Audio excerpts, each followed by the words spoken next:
पिछले एपिसोड में हमने देखा था कि वांग जो होता है वो डीमन जनरल के साथ उस सिटी के अंदर आ चुका था जहां पर डीमन जनरल वगैरह का कंपटीशन होता है। यहाँ पर आने के बाद वांग को पता था कि उसको पहले अपने आप को स्ट्रांग बनाना है ताकि यहाँ पर किस तरह का खतरे का मुकाबला उसको करना पड़ सकता है उसको भी नहीं पता था। और अगर उसको खतरों से मुकाबला करना है तो उसके पास उसका जो स्लॉटर आर्ट है उसको परफेक्ट करना पड़ेगा पहले। तो स्लॉटर आर्ट परफेक्ट करने के लिए उसको कई सारे लोगों की जान लेनी है, तभी जाकर उसका स्लॉटर आर्ट परफेक्ट हो सकता है। तो वो यही चीज ढूंढने में लग गया था कि कहाँ पर ऐसे लोग मिल सकते हैं जो आसानी से उसके शिकार बन जाए। तो डीमन जनरल उसको हॉन्ग प्रिजन के बारे में बताता है जहां पर कैदियों को रखा जाता है जिनको मौत की सजा पहले से हुई रहती है। तो वहां पर जाकर वांग उन सभी को मारते हुए अपनी स्लॉटर आर्ट को कंप्लीट कर सकता है। तो वांग यही करने के लिए वहां से जा चुका था, जिसके बाद यहाँ से ये एपिसोड शुरू होता है। तो इस एपिसोड की शुरुआत में प्रिजन गार्ड जो था वो वांग को प्रिजन के अंदर लेकर आता है। यहाँ पर आने के बाद वांग कहने लग गया था कि इस प्रिजन का जो डेथ ऑरा है ना वो बहुत ज्यादा हैवी है, एकदम थिक हैवी डेथ ऑरा यहाँ पर मौजूद है। उसी के साथ साथ किलिंग ऑरा जो है वो तो बहुत ज्यादा इंटेंस है। अगर मैं आसान भाषा में कहूँ तो ये बाहर की दुनिया से 10 गुना ज्यादा स्ट्रॉन्ग होगा, जिसका मतलब साफ है कि नॉर्मल कल्टीवेटर का यहाँ पर खड़े रहना भी मुश्किल है, इतनी ज्यादा खतरनाक जगह है ये। वांग जैसे ही आगे बढ़ रहा था वहां पर जो डेथ और किलिंग ऑरा होता है वो उसके ऊपर अटैक करने की कोशिश कर रहा था, लेकिन वांग के लिए इनको रोकना ज्यादा मुश्किल नहीं था। तो वो आराम से उनके अटैक से बच जाता है, उसको कुछ भी नहीं हुआ था।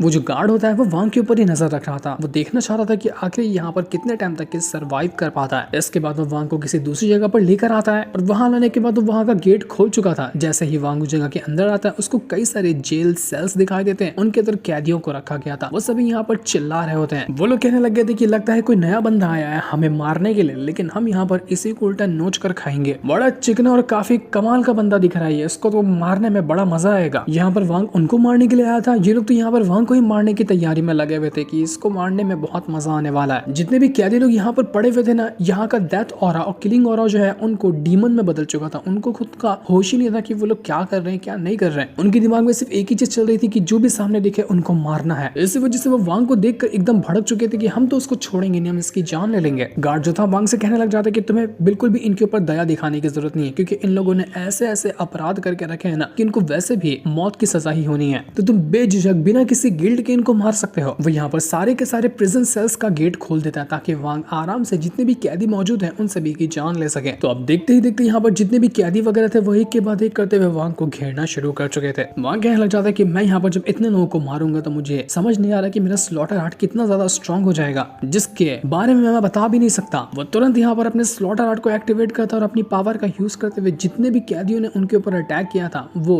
1 सेकंड के अंदर सबकी लाशें बिछा देता है। उसने लाशों का ढेर लगाकर रख दिया था, कोई भी बच ही नहीं पाया उसके सामने। और जितने लोगों को उसने मारा था उनके अंदर का जो किलिंग ऑरा भरा हुआ था वो और इस जगह को खतरनाक बनाने लग जाता है। वांग कहने लग जाता है कि मुझे ना जहाँ पर मैं मौजूद हूँ इसके नीचे से और भी स्ट्रॉन्ग किलिंग ऑरा महसूस हो रहा है, तो कहीं ऐसा तो नहीं कि नीचे और भी खतरनाक चीजों को रखा गया है जिनको अगर मैं मारूं तो मेरा स्लॉटर आर्ट और ज्यादा स्ट्रॉन्ग बन सकता है। वांग जब यहाँ पर अपने स्लॉटर आर्ट को चेक करता है तो वो कहने लग जाता है कि यार ये बड़ी अजीब बात है कि यहाँ पर मैंने इतने लोगों को मारा, इतना ज्यादा डेथ ऑरा और किलिंग ऑरा यहाँ पर मौजूद है, लेकिन फिर भी मेरा स्लॉटर आर्ट उतना स्ट्रॉन्ग हुआ नहीं। ऐसा क्यों हुआ मुझे समझ में नहीं आया। मेरे स्लॉटर आर्ट को तो और ज्यादा स्ट्रॉन्ग बनना चाहिए था, लेकिन ये उतना ज्यादा हुआ नहीं है अभी तक। तब वहां पर वो जो प्रिजन गार्ड था वो आ जाता है और वो आने के बाद वांग से कहने लग जाता है कि ये तुम्हारा जो किलिंग इंटेंट है ना इसकी वजह से हुआ है। तुमने यहाँ पर जितने लोगों को भी मारा है बस ऐसे ही मार दिया है। तुम्हारे अंदर वो रूथलेस पना आना चाहिए, मानो कि जैसे खून का प्यासा कोई होता है और बड़े बेरहमी से किसी को मारता है ना, उस तरह की फीलिंग तुम्हारे अंदर होनी चाहिए। जब इस तरह से तुम मारोगे ना लोगों को तब जाकर तुम्हारा स्लॉटर आर्ट जो है वो पहले से ज्यादा स्ट्रॉन्ग बनेगा। नॉर्मल तरीके से मारने से कुछ नहीं होने वाला। ऐसे नॉर्मल मारोगे तो जितना भी तुम कितने लोगों की जान क्यों न ले लो कोई फर्क नहीं पड़ेगा, सब कुछ तुम्हारा वैसे ही वेस्ट होगा। स्लॉटर आर्ट प्रैक्टिस करने के लिए तुम्हारा हार्ट जो है ना वो भी तुम्हारे स्लॉटर आर्ट से कनेक्ट होना चाहिए। तुम्हारा हार्ट होना चाहिए रूथलेस, तभी जाकर तुम स्लॉटर आर्ट को अच्छे से परफॉर्म कर पाओगे। वो गार्ड यहाँ पर अपना दाव ऑफ स्लॉटर टेक्निक को यूज करके दिखाता है, क्योंकि उसके पास भी स्लॉटर आर्ट से मिलती जुलती एक टेक्निक है जहाँ पर उसका दिल जो है ना वो इतना ज्यादा रूथलेस है जिसका कोई हिसाब भी नहीं। और जब यहाँ पर वो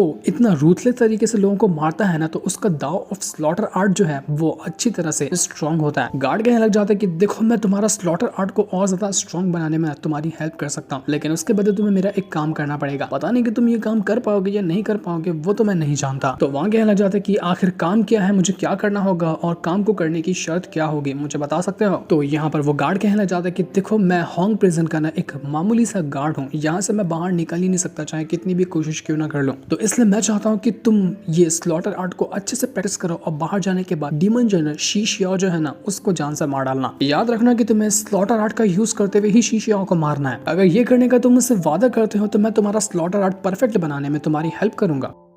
तो वांग कहता है कि ठीक है मैं उसको मार डालूंगा, बस तुम मेरी हेल्प करो ताकि मैं अपने स्लॉटर आर्ट को कंप्लीट कर सकूं। तो ये सुनकर वो जो गार्ड था वो एक दूसरी जगह का दरवाजा खोल देता है जहां पर किलिंग ऑरा और डेथ ऑरा जो था वो बहुत ज्यादा स्ट्रॉन्ग था और यहीं से ऑरा महसूस कर रहा था वांग। तो उसको लग रहा था कि नीचे कुछ तो ऐसा है जो बहुत ज्यादा कमाल का है। गार्ड वांग को अपने साथ ले जा रहा होता है और कहने लग जाता है कि मेरे पीछे पीछे आओ। और अब ये लोग किसी और ही मिस्ट्री जगह पर आकर पहुंच चुके थे जहां पर नीचे जाने के लिए बहुत बड़ी सीढ़ी होती है। बस सीढ़ियों को क्रॉस करते हुए नीचे आते जाना था। वांग जैसे जैसे एक एक कदम रखता उसके कदम भारी होने लग जाते क्योंकि यहाँ पर इतना ज्यादा इंटेंस किलिंग हो रहा था जिसका कोई हिसाब ही नहीं था, जिस वजह से वांग के कदम भी लड़खड़ा रहे थे। वांग कहने लग जाता कि यहाँ पर आने के बाद मैंने कुछ भी नहीं किया, बस यहाँ पर खड़ा ही क्या हुआ हूँ कि मेरा जो स्लॉटर आर्ट है ना उसमें चेंजेस मुझे नजर आ रहा है। मतलब साफ है कि अगर मैं यहाँ पर थोड़ी देर प्रैक्टिस करूँ तो मेरा स्लॉटर आर्ट परफेक्ट होने लग जाएगा। उसको उस गार्ड के ऊपर भरोसा होने लग गया था कि लगता है बात ये सही कह रहा है, ये कोई मामूली बंदा नहीं लगता है, इसको काफी ज्यादा नॉलेज है इस सारी चीजों का। इसके बाद वो जो गार्ड था वो यहाँ पर एक पोर्टल को खोल देता है। पोर्टल खोलने के बाद कहने लग जाता है कि पोर्टल के दूसरी तरफ जो तुम जगह देख रहे हो ना ये एक फीडिंग ग्राउंड है एम्पेरर स्वॉर्ड का। डीमन एम्पेरर जो है ना उसकी स्वॉर्ड यहाँ पर आती है, किलिंग ऑरा और डेथ ऑरा को कलेक्ट करती है। ये उसी की खास जगह है। इस जगह को खास डीमन एम्पेरर ने अपने हाथों से बनाया है अपनी स्वॉर्ड के लिए ताकि उनकी स्वॉर्ड यहाँ पर प्रैक्टिस करे और स्वॉर्ड अपने आप को स्ट्रॉन्ग बना सके। इसलिए यहाँ का किलिंग ऑरा इतना ज्यादा स्ट्रॉन्ग है। लेकिन यहाँ पर आने की किसी को परमिशन नहीं है, सिर्फ मैं तुम्हें यहाँ पर लेकर आया हूँ। लेकिन ध्यान रखना यहाँ पर आने के बाद न तुम्हारी खुद की जान को भी खतरा हो सकता है क्योंकि ये सारे किलिंग इंटेंट और किलिंग ऑरा तुम्हारे माइंड के ऊपर अटैक करते हैं। अगर तुमने खुद को बचाया नहीं रखा ना तो तुम भी एक जिंदा लाश की तरह यहाँ पर रह जाओगे और जो एम्पेरर स्वॉर्ड है वो तुम्हें निगल जाएगी। इसलिए अपने आप को प्रोटेक्ट करना यहाँ पर सबसे ज्यादा इंपॉर्टेंट है। अगर ऐसा हुआ तुम्हारे साथ तो तुम यहाँ से कभी भी बाहर नहीं निकल कर आ पाओगे। तुम्हारी कल्टीवेशन तो बढ़ेगी नहीं, सिर्फ जिंदा लाश बनकर तुम हमेशा के लिए वहीं पर ट्रैप हो जाओगे। इसलिए मैंने तुम्हें वार्निंग दे दी, अब तुम्हारे ऊपर है कि तुम अंदर जाना चाहते हो या नहीं जाना चाहते। तो वांग बिना कुछ सवाल जवाब किए सीधा अंदर जाकर घुस जाता ताकि यहाँ पर आकर वो अच्छे से अपनी प्रैक्टिस कर सके। और अंदर आने के बाद पोर्टल भी क्लोज हो गया था यहाँ का और एकदम ज्यादा स्ट्रॉन्ग था। और अब यहाँ पर वांग को कई सारी जिंदा लाशें जो थी उनको हो सकता है कि मारना पड़ेगा। अभी यहाँ पर वांग आके कुछ सोचा भी नहीं था कि उसको सामने एक बहुत बड़ी घड़ी जैसी कोई चीज दिखाई देती है जिस पर अचानक से टाइमर जो था वो एक्टिवेट हो चुका था। जैसे टाइमर एक्टिवेट हुआ जितनी भी यहाँ पर लाशें थी जो बिल्कुल अजीब सा स्टॉप थी वो सब एक्टिवेट हो जाती है और एक्टिवेट होने के बाद एकदम भड़क चुकी थी, मानो कि अब वो यहाँ पर वांग को नहीं छोड़ने वाली। वांग तुरंत अपने आप को यहाँ पर एक प्रोटेक्शन बैरियर के अंदर डाल चुका था, लेकिन फिर भी वो जो लाशें होती है वो उसके ऊपर अटैक करने के बारे में रुकती नहीं। एक के बाद एक करते हुए लाशों ने वांग के ऊपर अटैक करना शुरू कर दिया था। जैसे जैसे वांग यहाँ पर उन सारे के सारे लोगों की जान ले रहा था अपने स्लॉटर आर्ट का यूज करते हुए उसका स्लॉटर आर्ट पहले से ज्यादा स्ट्रॉन्ग होने लग जाता है। ये देखकर वांग कहने लग गया था कि ये तो बहुत अच्छी बात है, जितना भी मैं लोगों को मार रहा हूँ इन सभी का और मेरे स्लॉटर आर्ट को स्ट्रॉन्ग बनाने में हेल्प कर रहा है। और ऐसा लग रहा है कि ये बिल्कुल परफेक्ट जगह है जहाँ पर आकर स्लॉटर आर्ट को अच्छे से प्रैक्टिस किया जा सकता है। तो वांग यहाँ पर रुकता ही नहीं, एक के बाद एक करते हुए जितने भी ये लोग यहाँ पर मौजूद थे वो उन सभी को मारे जा रहा था। वांग कहने लग जाता है कि जब यहाँ पर मुझे सोर्स पता ही चल गया कि कैसे मैं अपने स्लॉटर आर्ट को स्ट्रॉन्ग कर सकता हूँ तो अब मैं यहाँ पर रुकने नहीं वाला, पूरा लाशों का ढेर लगा कर रख दूंगा मैं। तो अब तो यहाँ पर अंधाधुन वो जितने भी लोग आते हैं उन सभी को मारना शुरू कर चुका था। ऐसे खून की दरिया बहा रहा होता है जिसका कोई हिसाब ही नहीं था। देखते ही देखते उसने लाशों का ढेर लगा कर रख दिया था। वो बहुत बुरी तरीके से सबको मारता है, कभी अपनी इमॉर्टल स्वॉर्ड निकालता तो कभी यहाँ पर अपने स्लॉटर आर्ट का यूज करते हुए मारे जा रहा था। वो कम से कम हजारों लोग होंगे जिसने वांग को घेर के रखा था, लेकिन फिर भी वांग सभी को जान से मार डालता है। और उनका किलिंग ऑरा जो था वो वांग के अंदर जाकर समाया जा रहा था। वो खून से नहा चुका था, लेकिन फिर भी वांग यहाँ पर रुकने वाला नहीं था। वो मारे जा रहा होता है जितने भी लोग उसके सामने आते हैं उन सभी को। लेकिन जैसे वांग यहाँ पर सभी को मार रहा था तभी से वहां पर एक अजीब सा पाम अटैक आता है जिसने बाकी लोगों को मारना शुरू कर दिया था। वांग ये देखकर हैरान हो जाता है कि मेरे अलावा कौन यहाँ पर आ गया जो उन सभी लाशों को मार रहा है। वो कहते हैं कि कौन हो तुम, जरा सामने आओ। तब वहां पर एक दूसरा बंदा आता है, वो भी वांग की तरह यहाँ पर आकर पहुंचा हुआ था। ना वो वांग को पहचानता है ना वांग उसको पहचानता था, लेकिन वो वांग को देखकर सीधा यहाँ पर उसके ऊपर अटैक करने की तैयारी शुरू कर देता है। वो अपना अटैक रेडी कर चुका था ताकि वांग की जान ले सके, लेकिन वांग को इससे फर्क नहीं पड़ता। जैसे वो बाकी लाशों को मार रहा है वैसे ही वो इसको भी मार सकता है। तो वांग ने तुरंत अपनी इमॉर्टल स्वॉर्ड को बाहर निकाल लिया था और वो उसकी पावर को एक्टिवेट करना शुरू कर देता है। जैसे उसकी इमॉर्टल स्वॉर्ड की पावर एक्टिवेट हुई थी वो सीधा जा चुका था उस बंदे के साथ भिड़ने के लिए। उन दोनों का अटैक बहुत ज्यादा खतरनाक होता है जिस वजह से वहां पर एक जोरदार धमाका हुआ था। वांग भी दूर जाकर गिरता है और वो बंदा भी दूर जाकर गिर चुका था। वांग देखकर समझ जाता है कि मेरा इमॉर्टल स्वॉर्ड का अटैक इस बंदे ने झेल लिया। मतलब साफ है कि इसकी कल्टीवेशन कमजोर नहीं है, अच्छा खासा स्ट्रॉन्ग बंदा है ये। लेकिन लेकिन आखिर ये है कौन, यहाँ पर इसके आने का मतलब क्या है, ये वांग को बिल्कुल भी नहीं पता चल रहा था। लेकिन यहाँ पर वांग कुछ कर पाता कि इससे पहले ही वहाँ का आसमान फटता है और अंदर से एक पावरफुल ड्रैगन बाहर निकल कर आया था। ये ड्रैगन बहुत ज्यादा खतरनाक लग रहा था। उसने आने के बाद अभी तक कोई अटैक भी नहीं किया था, लेकिन उसका ऑरा ही इतना स्ट्रॉन्ग होता है कि ये पूरी की पूरी जगह हिलने लग गई थी, मानो जगह फट जाएगी, इतना ज्यादा स्ट्रॉन्ग वो ड्रैगन था। वांग उस ड्रैगन को देखकर हैरान हो चुका था कि आखिर ये ड्रैगन कहाँ से आकर पहुंच गया, कहीं यही तो वो ड्रैगन नहीं जो कि एम्परर स्वॉर्ड का खास ड्रैगन है।